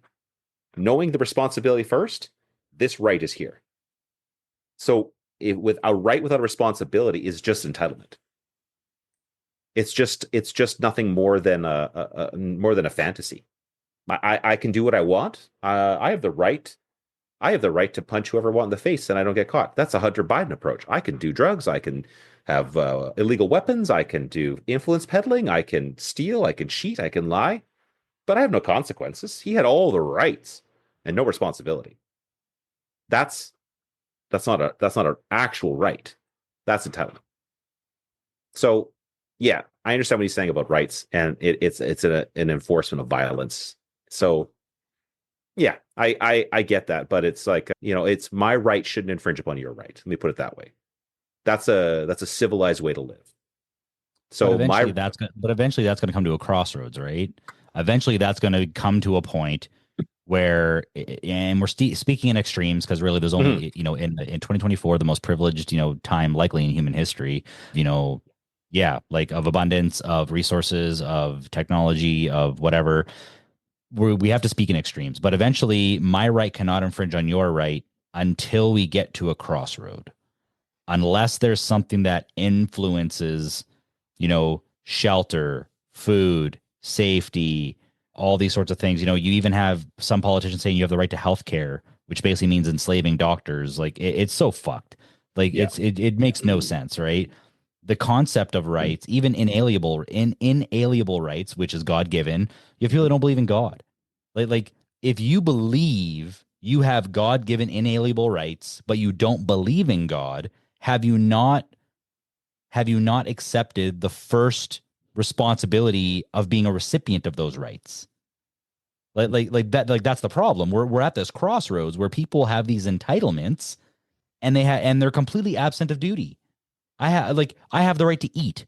No, you have the right to go get food, but That you have the responsibility to fucking do it. that's right. You have the right to grow food. But That's like right. even now in municipalities, like I can't have a rainwater collection system in my house. There's a bylaw now in the fucking city that I live in that you can't have a rainwater collection system. They're worried about basements flooding. It's like, holy fuck, guys. Like that's the issue is every new election. So this was a cool The- concept he had is he said every time you vote, you're infringing on your own rights. Because you have the right to vote, but what does that person stand for? Right? You're right. literally voting to squash your own rights. So So that's a you're yeah. like, So that's the balance like between anarchy and like a certain measure of government. Like that's why I say I'm not an anarchist because a pure libertarian is a pure anarchist, and I get that anarchy doesn't exist, doesn't work. So you're right. Everything is like I have the right to do this, but I surrender some rights willingly because I go and say, well, I would like there to be a police force. I would like there to be a fire department of some type. I would like there to be roads and electrical systems and a military that defends our borders. And I'd like those things. So everybody has the right to do it. A pure application of rights and freedoms would be anarchy, right? No one, you have the right to do whatever makes you feel good. That's what people have nowadays. They think they have the right to do whatever makes them feel good, which is insane. So you're right. You are infringing upon your own rights every time you nominate somebody to enforce laws or to enact laws. It's the dichotomy of humanity, and I love it. I love it. But it doesn't negate. So then, what you go and say, okay, well, I vote, and I'm nominating this person to be in charge of like basically their jobs should be actually not to provide services, but to provide guarantee of rights and freedoms. That should literally be the entire job of elected politicians. They can be like, how is what we're doing ensuring the freedom and the rights of the citizens that we are governing? Because they've given us that responsibility. So our job is to be responsible. So as a father, your job as a father and a husband is to go and say, how can I ensure the well-being of my family and protect their growth and development? So yeah. Do you know what I'm saying? Yeah. yeah, I'm picking up what you're putting down. It's just I'm in this world now. That concept destroyed my previous perception of rights because it's fucking true. It is true. And I can't like disagree with that. like because you told your kids like you have the right to drive down the street. So I'm downtown with my wife. We're just chilling, and this big burly guy who's a black belt in jiu-jitsu, he has the right to feel good. It's like, I'm taking your wife. No, you're not. Stop me. Yeah.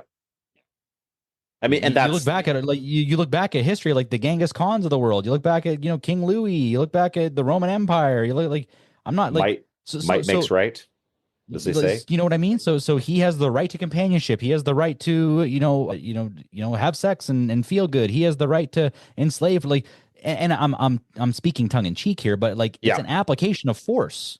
It is. That's really all it is. But that's not a right. See, he didn't have the right to enslave other people. Like Genghis Khan did not have the right to enslave other people, but he had the ability. And so he enforced what he thought was his rights, but it's just his abilities. So one, it should make us want to be stronger, but it should also go and say we a well-mannered, strong man knows that okay.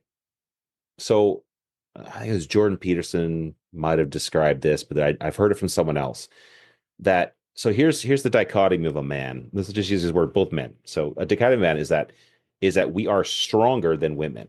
And I know that's a controversial topic nowadays, but we are I'm flipping the physically shit out of that. well, I know, right? We are stronger physically than women. And so we have the ability to overpower women. My wife knows that at any point I could overpower her. I could physically overpower her, but I don't. Now, why is that? Because I know that these arms, my body is actually meant for much violence. Men are built for violence.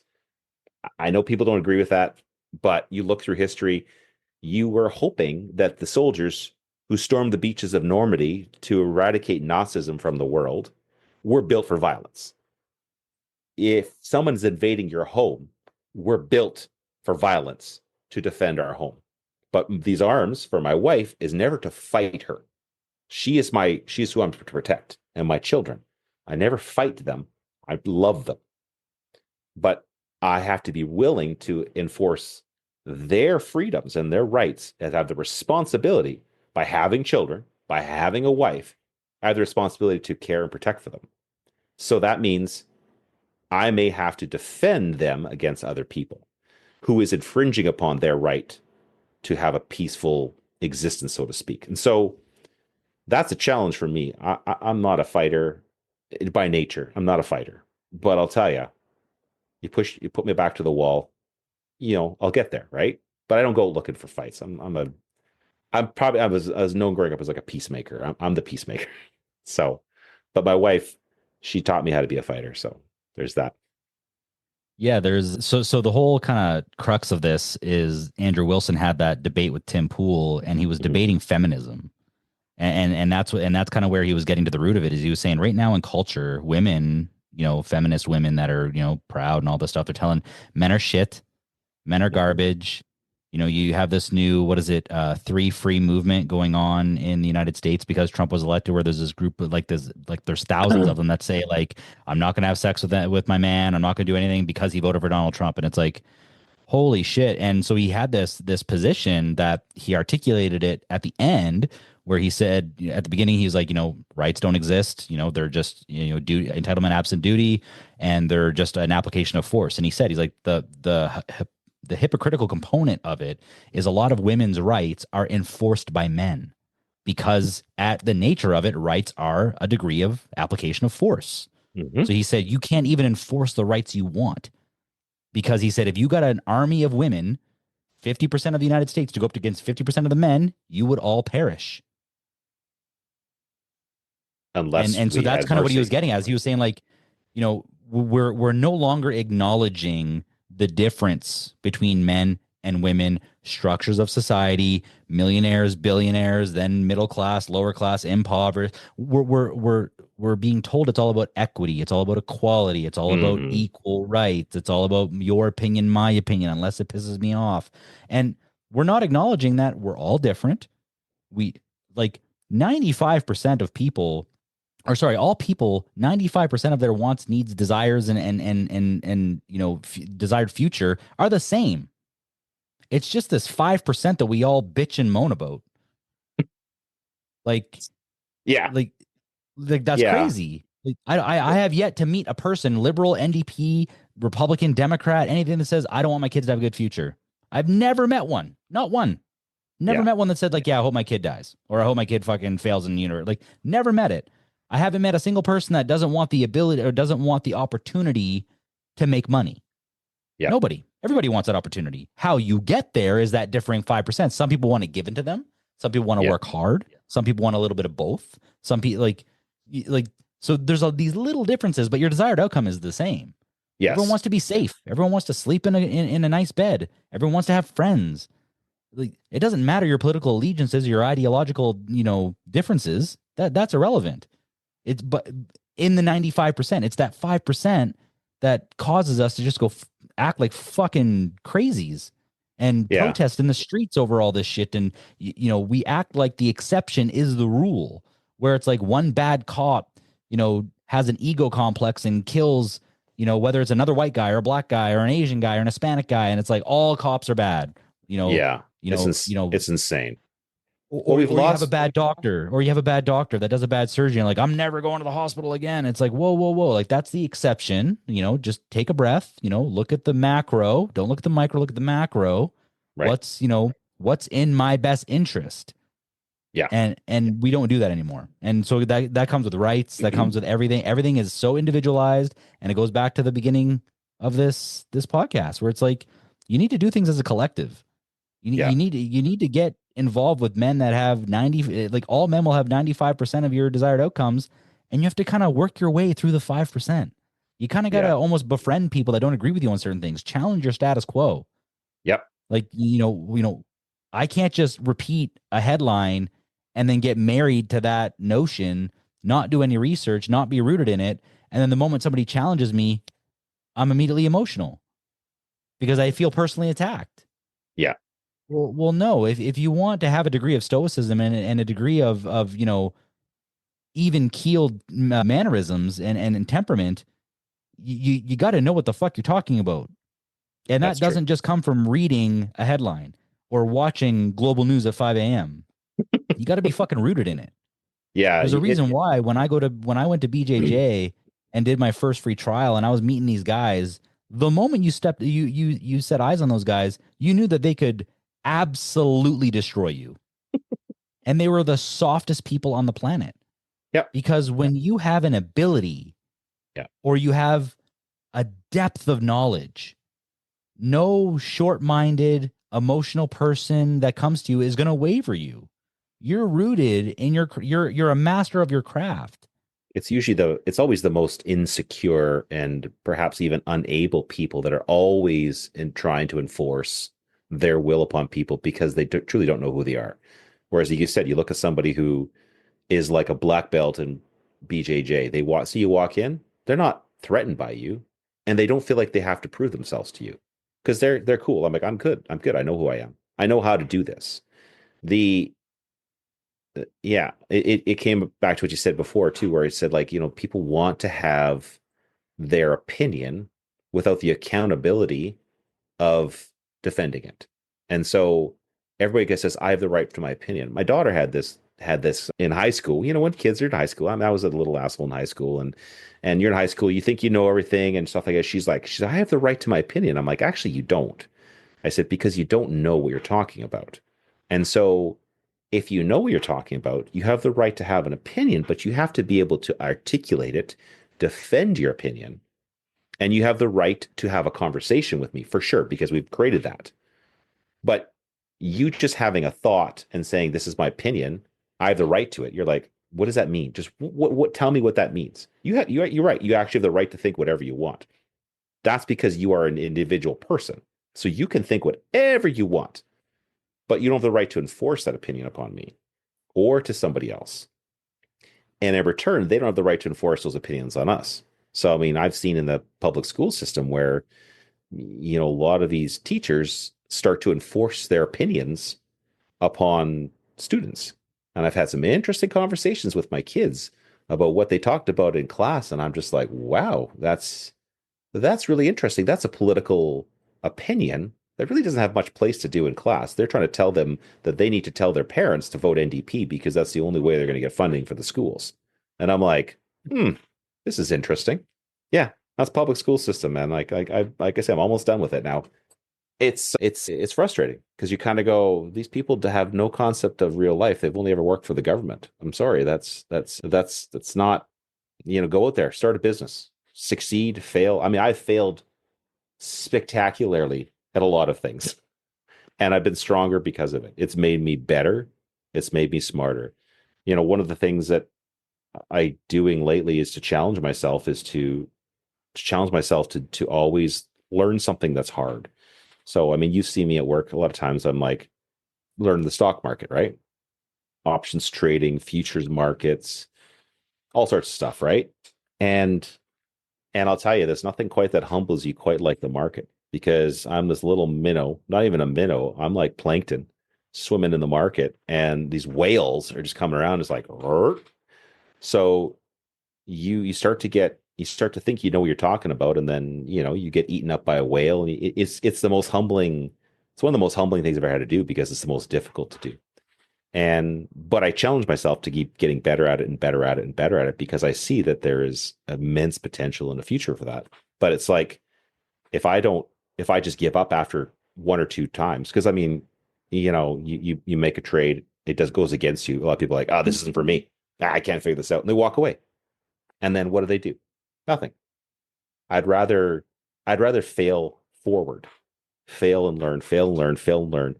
I can't remember who was saying that, these people who, maybe it was Elon Musk or something like, but he talked about, someone was talking recently about, he said that if you have a business idea and you take like the traditional like MBA route, where you go, let's make a business plan, let's do market research, let's do this, let's do some fundraising, and then just like years later, meanwhile, the other entrepreneur, the same idea, went and started to do it, failed three times, and then the fourth attempt he's got it and he's taken off, and you're still building your business plan. It's like, it's better to fail and go forward. So just like all the stuff we talked about today, it's like, so what if you fail? So what if no one listens to you at the council meeting? So what if, who you voted for doesn't get elected? So what if you're wrong? So what if you get in the BJJ ring and someone pins you and you look like a fool? Because this kid who's like maybe 17 years old, and you're like a grown-ass man, and he just like makes you look like an idiot. You're like, so what? What do you have to lose? You only have, the only time you ever lose, the only time you ever actually fail is when you quit. So people talk about, oh, I failed at that. No, you quit. That's when you failed. But I have failed at a lot of things in my life, but I just don't quit. I just keep going. I'm going to be like that little cockroach that just keeps coming back. It's like, nah, that's right. I ain't dead yet. So I'll be the biggest cockroach. Love it. Love it. Anyways. Before we close out, is there anything else you want to talk about? I'm really curious. I love picking your brain. This has been super thought-provoking. It's been therapeutic. I love these conversations. I appreciate you having the cojones to come on. What else is on your mind? Let's get it. Open mic. Can't really think of anything else that I want to talk about at this point. I feel like I've exhausted my depth of lack of knowledge. So, yeah, no, I appreciate you having me on here. It's good to talk. It's very rare we can talk about stuff like this with people without it being emotions and politics. And when I say politics, I mean like bad politics, where it's like, oh, you can't talk politics. It's like, no, it's okay, talk about it. We can disagree. Like, our definition of rights and freedoms, I don't think we fully agreed on that, and I'm cool with that, man. That's actually very, very thought-provoking. And I appreciated what you said about it. I'm like, yep, let's give me something to chew on for a little bit. Yeah. I always like coming away going, do I really know what I know? Let me dig into this a little bit more. So I appreciate it. I think if anybody's listening, you don't have to be a superstar to make a change in the world. You don't have to have 1 million followers on Instagram. You just have to give a shit.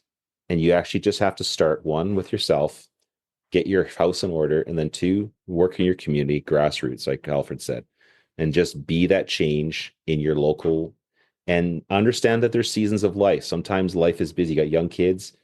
You maybe kids have like, health challenges, and that consumes a lot of your time. That's okay.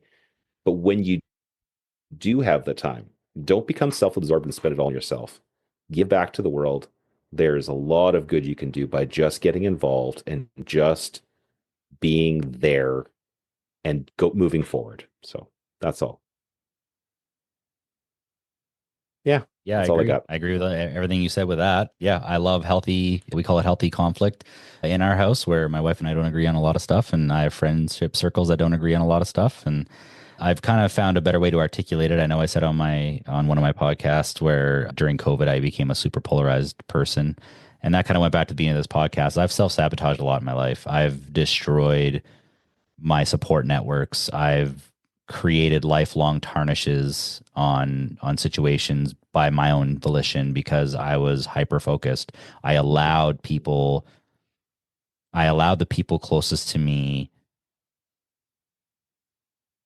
to convince me to suppress my instincts, to convince me to say, you need to do this now because it's the right thing to do, with me knowing that this is going to be bad in the long run. You know, you almost kind of toe the line. You almost kind of play the game. You know what I mean? And that'll never happen again. And if any man is listening where you can think of times where you betrayed a friend, you canceled on them, you prioritized a woman, or you quit a job out of spite and you destroy your network or your referrals or anything like that, it happens. My best advice to people, but especially men listening, is cultivate your circle, man. Cultivate your circle, whatever that is. If you're in a position with no friends, no community, no nothing, and even if you're alone, if you're no married, no kids, and you're just like, what the fuck do I do? The first thing to do is move. Go join a gym, go to the Rotary Club, go to church, go to places where you have experienced and met, or you've, looked from a distance of people like that. There's a piece of that I want. Yeah. And you emulate that person. It has to be something you want to do. You can't do it out of fluff. If you do it out of order, if you do it to gain networking, but it's not something that you're really agreeing with, that's not going to work. That's going to fail all the time. Great quote I heard. Sorry, it's to interrupt, but find someone who has what you want and do what they do. It is, a lot of people go, well, that must be nice. Oh, must be nice. Look at that guy with that house. And you go, oh, it must be nice. He's probably born rich. And then you find out he just started a business, worked hard, and then grew it. And now he has a nice house. So if you want that, find what they have, do what they do. It's humbling. But yeah, that just like you said, find that network, find people, go after them and be like, what did you do? How did you do it? And that takes humility. You don't have to be the best. Actually, it's better to be the dumbest guy in the room. If you think you're the smartest guy in the room, you have nothing to learn. You won't learn anything. Be the dumbest guy around. Find the smartest people. That's why I hang with Alfred. Makes me feel smart, makes me feel dumb, which is great. So I get smarter. So. Fucking sounds right to me. I love it. It's so good. Yeah. Well, dude, appreciate you coming on, man. This has been great. I absolutely love it. I want to have more discussions like this, just kind of a continuation of how we chat in our time together. But yeah, thanks for coming on, man. It's been fun. I hope people got value, thought provoking. Grill me in comments, fucking comment, fact check me. I'm sure I got some shit wrong, but that was fun. I'm sure we did, but it's all good. Okay. Well, thanks everyone for listening. Catch you guys in the next one. Peace. Well, that's it for this episode. Thank you so much for listening to the Unmodern Podcast. If you like what you heard and want to hear more, don't forget to hit that subscribe button. Also, like and follow me on Instagram and Facebook at Unmodern Podcast. Do you have suggestions for future guests, or if you're interested in being a guest yourself, please visit unmodernpodcast.com. Thank you again, and we'll see you in the next episode.